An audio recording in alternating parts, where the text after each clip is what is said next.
اب علمی، فکری اور تاریخی تحریریں صرف پڑھی نہیں سنی بھی جا سکتی ہیں۔ اشراق امریکہ کی آڈیو سٹوریز میں۔ حیات امین، سوانح مولانا امین احسن اصلاحی، قسط نمبر 29۔ صاحب تدبر قرآن کی وصیت کے مطابق ان کے سوانح نگار نعیم احمد بلوچ کے قلم سے۔ جیسا کہ بیان کیا جا چکا ہے کہ ابو صالح اصلاحی کی وفات کا حادثہ مولانا اصلاحی کی زندگی کا سب سے بڑا سانحہ تھا، لیکن اس صدمے کی سب سے اہم بات یہ ہے کہ مولانا نے اسے جس انداز اور جس صبر سے برداشت کیا وہ ان کی سیرت کا بے مثال نمونہ ہے۔ اس سے تزکیہ نفس کے مصنف کا اپنے پروردگار سے گہرا تعلق ممثل ہو کر سامنے آتا ہے۔ تدبر قرآن جیسی تفسیر کے مفسر کا اپنے رب پر جو توکل اور بھروسہ سامنے آتا ہے وہ انہیں اپنی تفسیر ہی کی طرح علماء حق میں ممتاز و ممیز کر دیتا ہے۔ اس واقعے کو سامنے رکھ کر انہوں نے اپنا جو محاسبہ کیا وہ آخرت پر ایمان کی پرشکو مثال ہے۔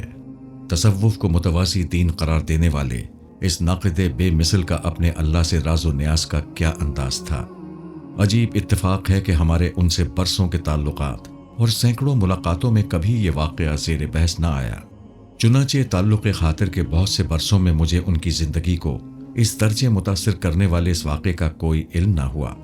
مجھے جب اس کے بارے میں معلوم ہوا تو اس وقت مولانا سے براہ راست بات کرنا ان کے ضعف، بیماری اور ثقل سماعت کے باعث خاصا مشکل ہو چکا تھا۔ چنانچہ میں نے ان کی تلمیذ خاص مرحوم خالد مسعود سے ایک دفعہ بطور خاص تذکرہ کیا تو انہوں نے بتایا کہ مولانا کو اپنے ان فرزند سے بہت زیادہ توقعات تھیں۔ حادثے پر ہم یعنی حلقہ تدبر قرآن سے متعلق شاگرد اس خدشے میں مبتلا ہوئے کہ مولانا محترم اس سانحہ عظیم کو کیسے برداشت کریں گے، لیکن وہ بتاتے ہیں کہ مولانا کو ہم نے اس موقع پر صبر و استقامت کا پہاڑ پایا۔ انہوں نے بہت جلد اپنے آپ کو سنبھالا، وہ بس بہت زیادہ خاموش ہو گئے اور اس کے بعد وہ ان کے تذکرے پر بھی خاموش ہو جاتے۔ بہت کم لوگوں نے انہیں چشم نم کے ساتھ دیکھا۔ جناب خالد مسعود بتاتے کہ ہمیں احساس ہوا کہ وہ اب اس حادثے کو بھلانے کے لیے ابو صالح کے تذکرے کو نظر انداز کرتے ہیں۔ چنانچہ ہم نے بھی اسے ایک خاموش پیغام سمجھا اور ان کی موجودگی میں اس واقعے کا تذکرہ کرنے سے اعتراض کرتے کہ کہیں ان کے زخم تازہ نہ ہو جائیں۔ یہاں ہم ان دو مضامین کے کچھ اقتباس نقل کرتے ہیں جن سے یہ راز کھلتا ہے کہ مولانا نے اپنے ان صاحبزادے کے غم کو کیسے سہا اور ابو صالح ان کے لیے کیا تھے اور ان کی سیرت و کردار کے کیا گوشے تھے جو ان کے لیے باعث شکر اور سامان اطمینان تھے۔ ان سے ان کی زندگی کے بہت سے اہم حالات و واقعات بھی سامنے آتے ہیں۔ یہ دونوں مضامین میثاق کے جون اور جولائی 1965 کے شماروں میں یکے بعد دیگرے شائع ہوئے۔ 20 مئی 1965 کو قاہرہ کے قریب PIA کے طیارے کو جو المناک حادثہ پیش آیا وہ یوں تو پورے پاکستان کا ایک المیہ ہے۔ ہماری پوری قوم کو اس سے صدمہ پہنچا ہے اور میں اس قوم کے ساتھ برابر کا شریک ہوں، لیکن میرے لیے یہ حادثہ دوہرے رنج و غم کا باعث ہوا ہے، اس لیے کہ میرے جوان بیٹے ابو صالح اصلاحی نے بھی اس حادثے میں شہادت پائی ہے۔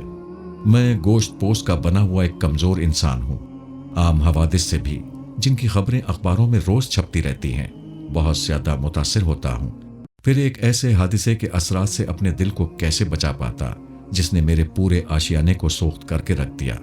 میں اعتراف کرتا ہوں کہ یہ دن مجھ پر بہت سخت گزرے ہیں۔ اتنی عمر میں ایسے سخت دن مجھ پر نہیں گزرے تھے۔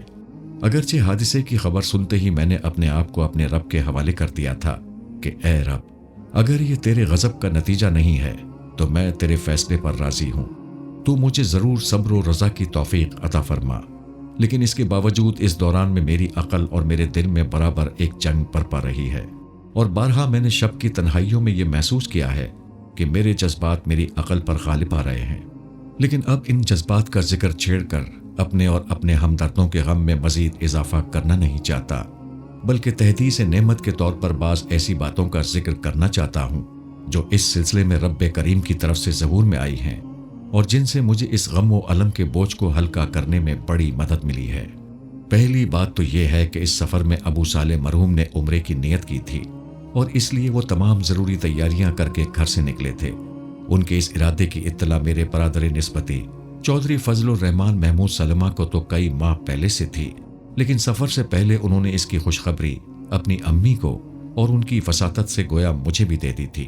मैं मई के शुरू में ज़मींदारी के इंतजामात के सिलसिले में अपने रकबे पर चला गया था।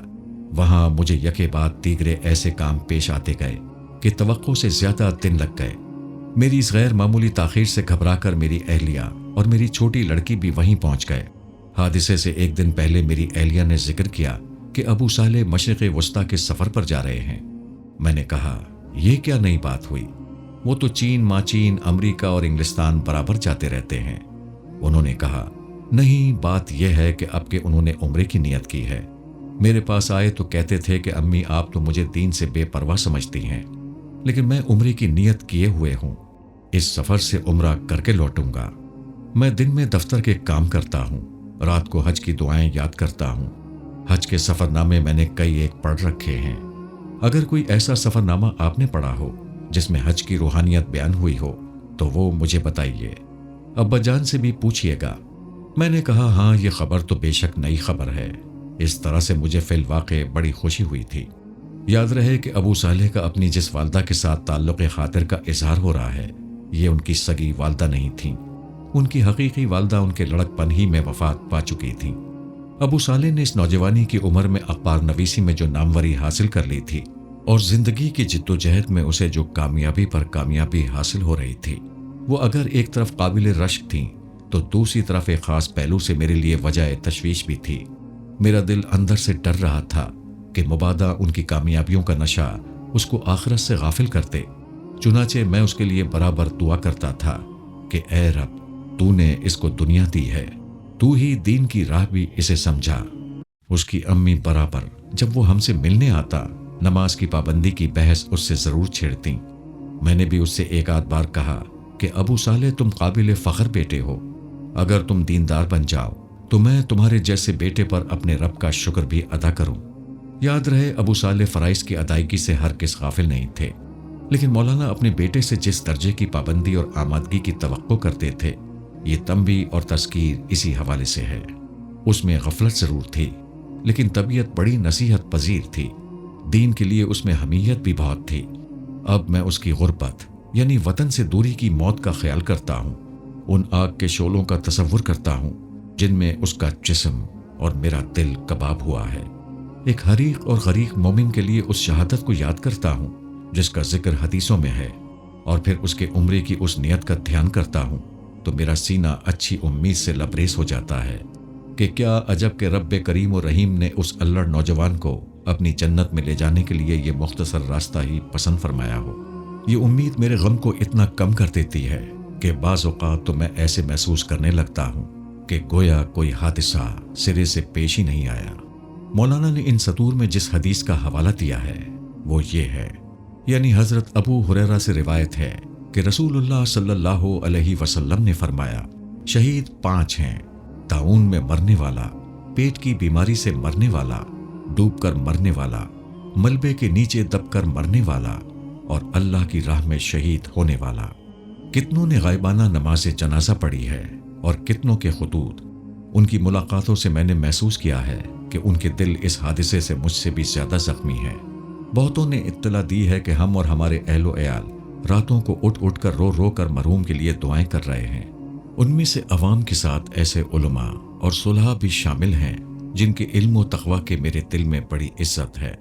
मैं हमागीर तासुर जब देखता हूँ तो इसका अहल अपने आप को पाता हूँ न मरहूम अबू साले को। मुझे ये चीज़ बिल्कुल खुदासाज नजर आती है।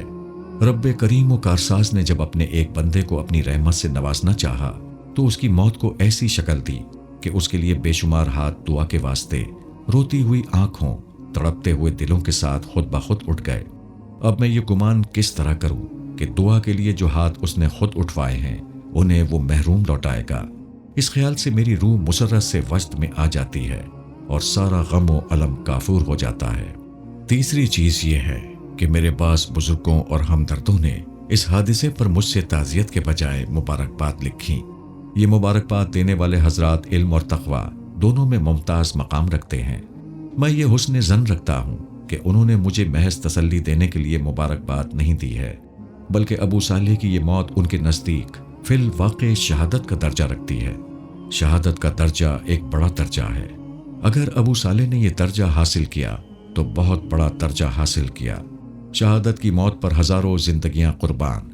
मैं तसव्वुर भी नहीं करता था कि मेरे हकीर खानदान में कोई इस दर्जे का सजावार करार पाए। जब मैं उसके इस दर्जे का ख्याल करता हूँ, ये यकीनन रब करीम ने महज अपने फजल से बख्शा, तो मेरी रूह अपने रब से सख्त शर्मसार होती है कि मैंने अबू सालेह की मौत का गम क्यों मनाया, इस पर सजदा शुक्र क्यों ना बजा लाया।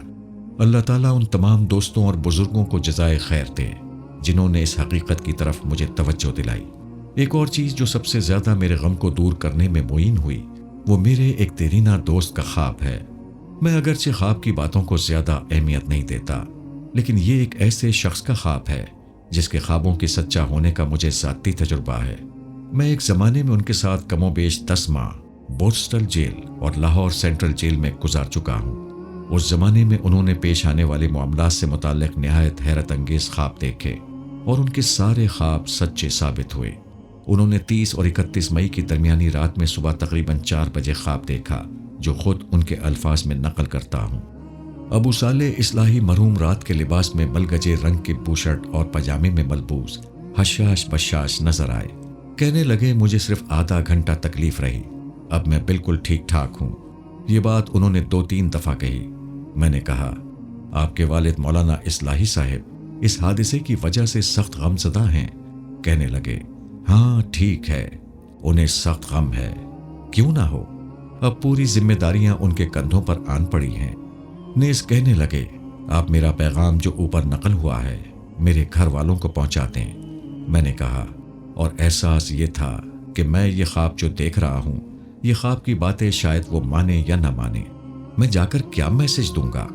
लेकिन उन्होंने बाइसरार 2-3 दफ़ा कहा कि आपको इससे क्या, आप पैगाम दे दें और वो माने या न माने उनकी मर्जी। ख्वाब खासा लंबा था, बातों की तरतीब पूरी तरह याद नहीं रही, लेकिन गुफ्तगू के वो हिस्से जहन पर अभी तक नक्श हैं जो ऊपर लिख दिए हैं। इसके अलावा ये भी देखा कि उनके 3-4 दोस्त उनके करीब इधर उधर फिर रहे हैं और बगैर दाढ़ी मूंछ के सफ़ेद कमीज और पतलून में मलबूस हैं। उनमें से एक ने अबू सालेह से पूछा, भाई नमाज का वक्त हो रहा है। उस वक्त वाकई फजर की नमाज का वक्त हो गया था, अब वजू करना है, जगह तो बताओ। इस पर अबू सालेह ने एक तरफ इशारा करते हुए कहा कि मेरे मेज़ वाले कमरे के साथ गौसल खाना है, वहां वजू कर लें। इस ख्वाब की ताबीर तो अरबाब ताबीर ही बताएंगे, लेकिन चंद बातें उसकी मुझ पर बिल्कुल वाज़ेह हैं और वही मेरे लिए बाइसे इत्मीनान और तसल्ली हैं। एक तो ये ख्वाब देखने वाले एक ऐसे साहिब हैं जिनसे अगरचे एक मुद्दत से मेरा कोई रब्त ज़ब्त नहीं है, लेकिन वो वाहिद शख्स हैं जिनके बारे में मेरा ज़ाती तजुर्बा है कि उनके ख्वाब सच्चे साबित होते हैं। इस वजह से उनके वास्ते से अबू सालेह मरहूम का कोई पैगाम मेरे लिए इत्मीनान का पहलू रखता है। दूसरी बात यह कि हादसे के बाद 2-3 दिनों के अंदर अंदर मैंने गम के तमाम असबाब का तज्जिया करके उनमें से अक्सर पर काबू पा लिया था, लेकिन एक सवाल मेरे लिए बराबर सुहाने रू रहा है कि हादसे के वक्त और हादसे के बाद रब करीम ने अबू सालेह के साथ क्या मामला किया। रात में जब ये सवाल मेरे जहन पर मुसल्लत हो जाता है तो नींद उचाट हो जाती है। मेरे दिल में यह ख्वाहिश भी बारहा पैदा हुई कि कोई बात मेरे सामने ऐसी आए जिससे मेरे दिल पर यह पहाड़ जरा सा सरके, ख्वाब ही में सही।